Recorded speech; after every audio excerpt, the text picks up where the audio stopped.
If someone had told me that a single weekend would destroy everything I had built in 22 years of marriage, I would have laughed. I wasn't some reckless woman chasing attention. I was Emily Carter, 45, a senior associate at a law firm, mother of 2 grown kids, and wife to the most loyal man I'd ever known. My husband, David, ran his own auto shop. He was steady, honest, the kind of man who fixed everything that broke in our house, but somewhere along the way, we stopped fixing each other. Our marriage had become predictable, comfortable, but painfully quiet. Every night, he came home smelling of oil and exhaustion, ate his dinner, watched television, and drifted off on the couch.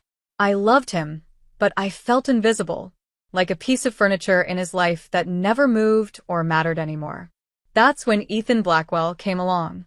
He was my boss at the firm, sharp, charming, confident, everything David wasn't. He noticed things. My new haircut, my perfume, the color of my nails. He'd lean in close when we worked together, his voice soft, his tone flirtatious. I told myself it was harmless. I even laughed when he called me the most graceful lawyer in the building. But those words hit a place in me I hadn't felt in years. He made me feel seen, alive. When he asked me to join him for a weekend retreat to discuss a high-profile client case, I hesitated. He smiled and said, "You deserve a break, Emily. Call it a girls' trip if you need to." And that's exactly what I did. I told David that the women from the firm were planning a short beach getaway. He looked up from the TV, half listening, and just said, "That's nice, Em. You need it." He didn't ask who was going or where. That indifference hurt more than I wanted to admit. I convinced myself that he didn't care, that maybe he wouldn't even notice if I was gone. The morning I left, Ryan helped me load my suitcase into the car. "Have fun, Mom," he said, smiling. I kissed his cheek and told him to behave. I didn't realize then that it would be the last time he'd look at me with trust in his eyes. The trip wasn't with the girls. It was just Ethan and me. The hotel was right by the ocean, a private resort with white sand and quiet rooms that overlooked the water. We checked in as co-workers, but within hours became something else. That night, under the sound of waves and wine-induced laughter, I crossed the line I never thought I would. It didn't feel like betrayal then. It felt like escape. Like I had found a version of myself I'd lost somewhere between grocery lists and laundry piles. Ethan whispered things I hadn't heard in years. How beautiful I looked, how special I was. He made me forget who I was supposed to be. When I returned home 2 days later, guilt hit me harder than the ocean wind ever could. David met me at the door with a tired smile. "How was it?" he asked. I forced a laugh. Just what I needed. Lots of shopping and gossip. He nodded, kissed my forehead, and went back to tinkering in the garage. I stood there watching him, realizing he'd never even questioned my lie. That should have been a relief, but it only made me feel worse. Ethan kept texting after that. Small things at first. "Miss that dress you wore. Wish you were here." I tried to ignore him, but I couldn't. Every time I saw his name light up my phone, my heart raced like I was a teenager again. One afternoon, Ryan caught me smiling at my screen. "Who's that?" he asked. I said it was work stuff and quickly locked my phone, but I could tell he didn't believe me. I tried to pretend everything was normal. Cooked dinner, made small talk, sat beside David while he watched TV, but my mind was elsewhere. The texts turned into calls, the calls turned into secret lunches, and before I knew it, I was sneaking out of work to meet Ethan at his condo downtown. I told myself I was still in control, that no one knew, that no one was getting hurt. But lies have a way of cracking open at the worst times. One night, Ethan called while I was in the kitchen making dinner. I thought it was Ryan's music playing upstairs, so I answered. He said, "I can't stop thinking about you, Em." I didn't notice Ryan standing by the doorway until he said, "Who is that?" My heart dropped. I fumbled, said it was a client. He didn't push, but the look in his eyes told me he already knew something wasn't right. For the next few days, Ryan acted distant. He'd barely talk to me, and every time I asked what was wrong, he'd just say, "Nothing." But that nothing carried weight. Heavy, suspicious, dangerous. I could feel the distance turning into something else, a readiness to confront me. Then came the night everything fell apart. Ethan had come over after David texted saying he'd be working late at the garage. We thought we had time. We didn't. Ryan came home early from practice. I heard his footsteps on the stairs, his voice calling, "Mom," before the door burst open. The next few minutes are a blur in my memory. Ryan's face, frozen in disbelief. My panic, Ethan shouting. Ryan yelling at him to get out. Ethan's security men rushing in from downstairs. Everything happening too fast. I remember screaming, "Stop," as they shoved my son. Then a crash, a thud, silence. When I ran down the stairs, Ryan was lying on the floor, his leg twisted unnaturally, blood on his forehead.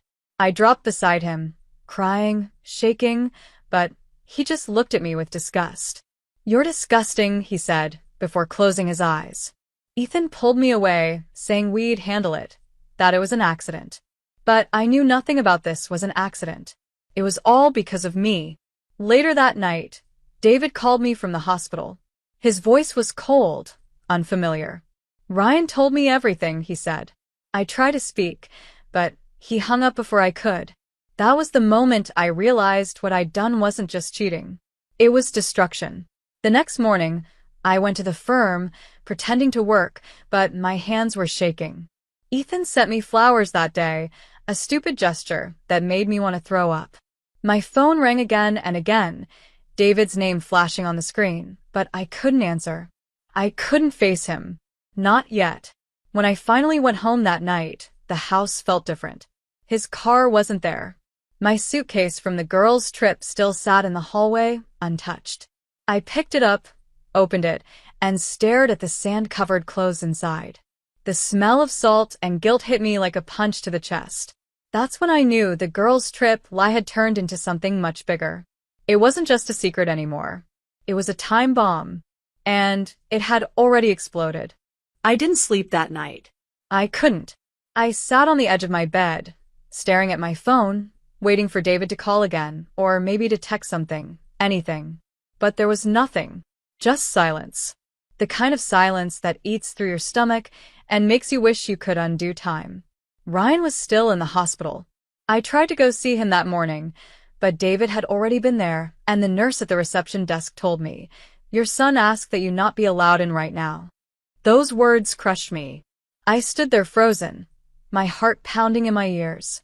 My own son didn't want to see me. I deserved it, I knew that, but hearing it still felt like someone was ripping a part of me out. I sat in my car in the hospital parking lot for over an hour before I finally started the engine. I didn't know where to go. I couldn't go home. David might be there. I couldn't go to work. Ethan might show up, pretending everything was fine. I ended up driving to a park near the river, just sitting in the car, staring at the water. That's where everything started to sink in. The affair, the lie, the trip, the betrayal, Ryan's injury, every wrong choice piled up until it was hard to breathe. When I finally went home that evening, the lights were off. David wasn't there. The house felt empty, like it had been abandoned long before that night.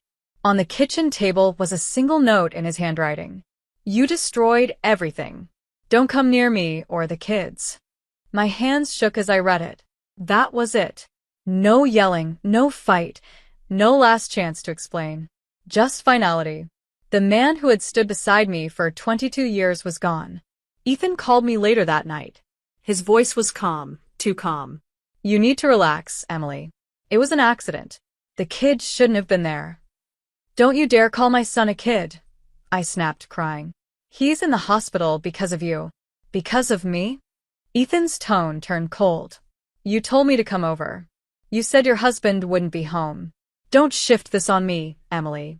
You wanted this as much as I did. I didn't want any of this." "Well," he said, sighing, "you have it now. So pull yourself together. We can fix this. I have people who can make the story go away."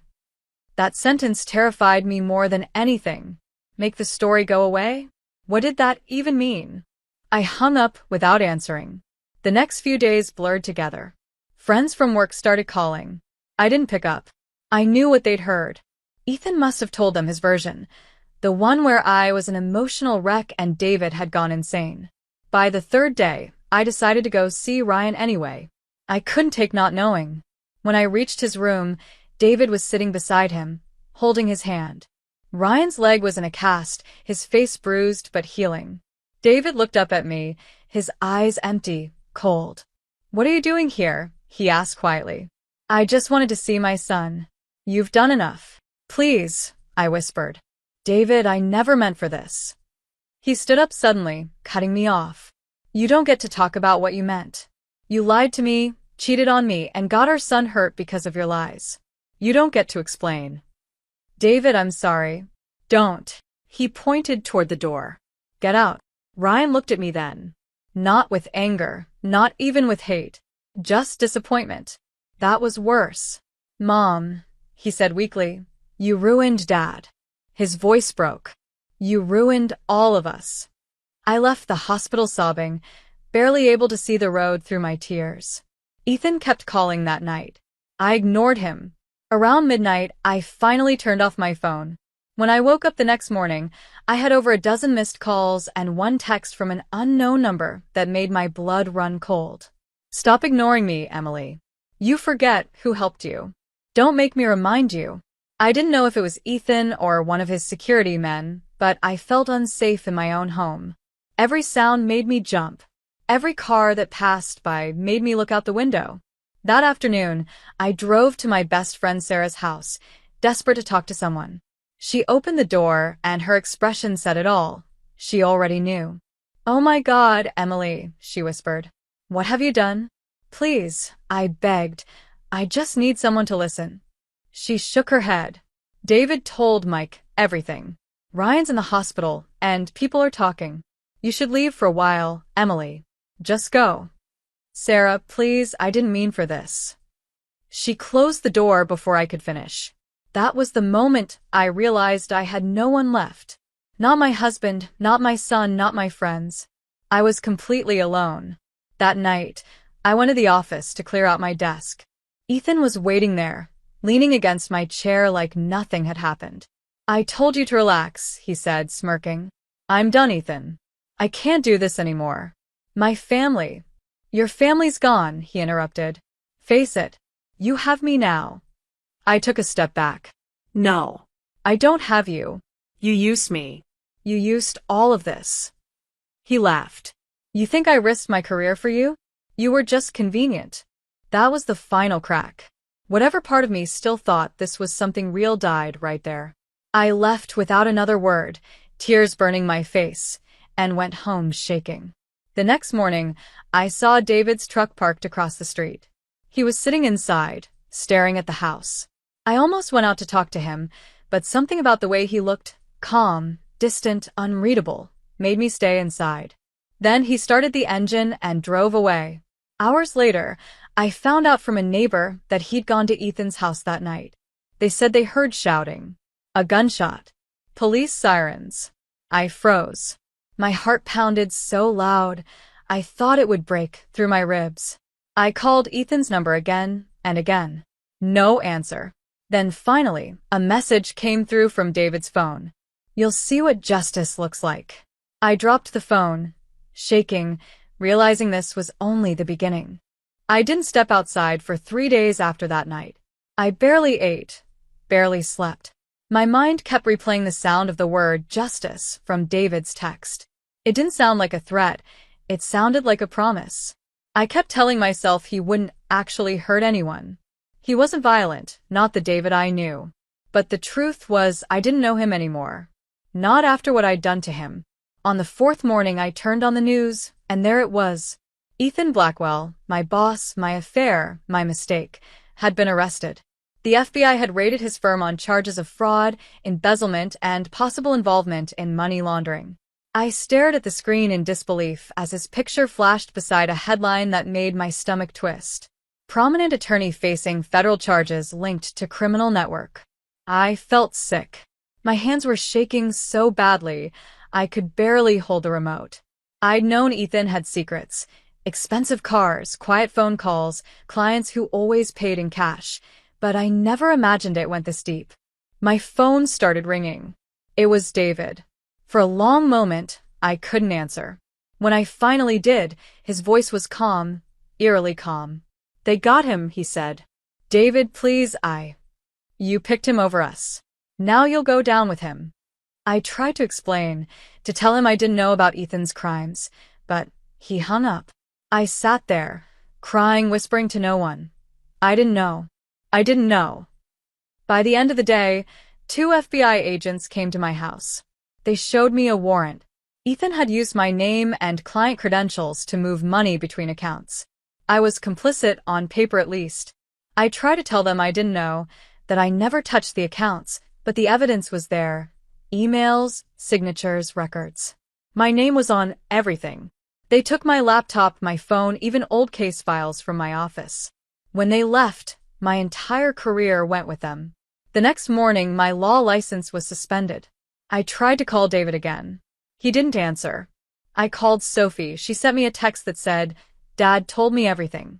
Don't contact us again." That broke me. I sat on the floor of my kitchen, clutching my phone, sobbing until my throat hurt. For the first time, I realized I'd truly lost everything. My husband, my kids, my friends, my job, my home, and even my name. A week later, I saw David again on the news. He was being interviewed outside the courthouse as a source. He'd helped the FBI by giving them evidence, files, notes, and a recording that linked Ethan's firm to the criminal network. I didn't even know he had that kind of proof. I didn't know how he got it. He looked different, harder, colder, the kind of man who had nothing left to lose. And then, he looked right into the camera and said, "Justice isn't revenge. It's the truth finally being heard." I turned off the TV. I couldn't breathe. 2 days later, the FBI came back, with handcuffs this time. I still remember the clicking sound as they locked around my wrists. I didn't fight. I didn't cry. I just looked around my empty house one last time, at the photos on the wall, the ones with smiles that didn't mean anything anymore, and walked out. The court hearings felt like a blur. They showed every email, every message Ethan sent from my account, every transaction tied to me. My lawyer kept insisting I was manipulated, that I didn't know what I was signing, but the prosecution didn't care. To them, I was guilty by association. And maybe I was. Because even if I hadn't laundered the money, even if I hadn't signed the forms, I still played a part. I'd lied, cheated, and let myself get dragged into a world that destroyed my family. When Ethan's trial began, he didn't even look at me. He took a plea deal, claimed I knew everything, and walked away with less time on the table. A week later, he was found dead in his cell. The report said suicide. I didn't believe it. Men like Ethan didn't end themselves, they were ended. But by then, none of it mattered. I was sentenced to 8 years. The first few weeks in prison were unbearable. I kept expecting someone to come and say it was all a mistake, that I could go home. But no one came. I spent my days in silence, thinking about Ryan's face that night, about the way David's voice cracked when he told me to leave, about Sophie's text that said she never wanted to hear from me again. David never visited. Not once. A few months later, I received my first letter. It was from Ryan. Just 1 page. "Mom, I don't hate you anymore. I just don't understand why you did it. Dad's moved to a new town. I'm okay now. I hope one day you find peace, but I can't forgive you yet." I cried over that letter for hours. It wasn't forgiveness, but it was something. A small thread of hope that maybe, someday, he'd look at me without disgust. Sophie never wrote. I don't blame her. Years passed slowly. I worked in the prison library, kept my head down, counted days instead of years. Every once in a while, I'd hear about David through old coworkers. They said he sold a house, moved to a quiet town, started over. They said he looked happier. I was glad for him, even if it hurt to imagine him smiling again without me. Sometimes I dream about that last morning before the trip, the way he kissed my forehead without looking up from his coffee. I wish I'd told him I was unhappy, that I felt unseen. Maybe things would have been different. Maybe I wouldn't have lied. Maybe I wouldn't have gone. But I did. And that one lie, the girls' trip, became the match that burned everything down. 8 years later, I walked out of prison with nothing but a small box of my belongings and the weight of my choices. The world had moved on. David had too. I heard he never remarried. Ryan graduated, Sophie got engaged, and no one came to pick me up. I took a bus to the same beach where everything began. The ocean was quiet that evening, the same sound I'd once mistaken for peace. I stood there for a long time, watching the water, feeling the sand between my toes, wishing I could wash everything away. I whispered to no one. I said it was just a girl's trip, but that one might cost me everything. That's the truth. The truth I can't undo, can't escape, can't bury. Some mistakes don't destroy you instantly. They eat you slowly, from the inside out, until one day, you wake up and realize you're nothing but the ashes of the person you used to be. And that's who I am now. The woman who lost everything for one lie. The woman who learned that karma doesn't come fast. It waits, watches, and then hits when you least expect it. And when it does, it doesn't miss.